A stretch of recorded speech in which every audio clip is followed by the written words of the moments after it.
السلام علیکم خوږو دوستانو، خدای پاک دې وکړي چې جوړ او روغ یاست.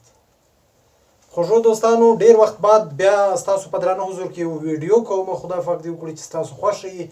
نن به زه خپل یو شعر تاسو ته ډالۍ کړم، خپل یو شعر درته وایم. خدای پاک دې وکړي چې ستاسو د خوښې وړ وګرځي. او نوی شعر دی، تقریبا دا یو د مورنۍ ژبې په ورځ ما ویلی و په یو غونډه کې، بیا مې نه دی ویلی، اوس درته وایم.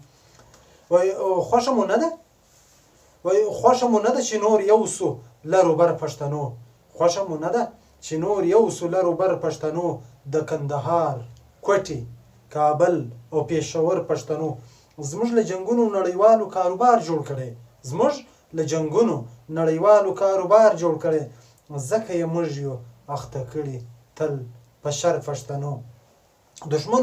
دښمن مو یو دی، دښمنان څو دي؟ دښمن مو یو دی، موږ پر سلو لارو سل ځایه یو. دښمن مو یو دی، موږ پر سلو لارو سل ځایه یو. په دغه وجه مو دښمن وي زورور پښتنو. راسئ نور ژوند وکړو له یو بل سره مینه وکړو، راشئ نور ژوند وکړو له یو بل سره مینه وکړو، لکه څاروي تل حلالیږو په خنجر پښتنو. د جهالت تورې بلا کله موږ کډه وکړه، د جهالت تورې بلا کله موږ کډه وکړه، نه به بیا یو پښتون غریب وي نه نه هر پښتنو. چې دښمنان دي د هغو سره موږ سوله کوو، چې دښمنان دي د هغو سره موږ سوله کوو، خو و خپل ورور ته مو نیولی وي سنګر پښتنو.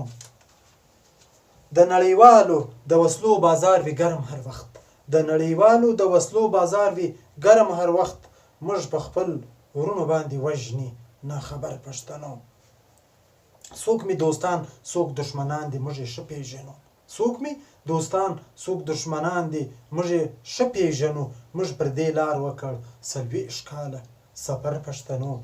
که سره یو سول دا پاشلي پښتانه د نړۍ، که سره یو سول دا پاشلي پښتانه د نړۍ، پر غزنوي به وي په هغه ورځ اختر پښتنو، پر غزنوي به وي په هغه ورځ اختر پښتنو. ستاسو له توجه څخه یوه نړۍ مننه. کور مودان.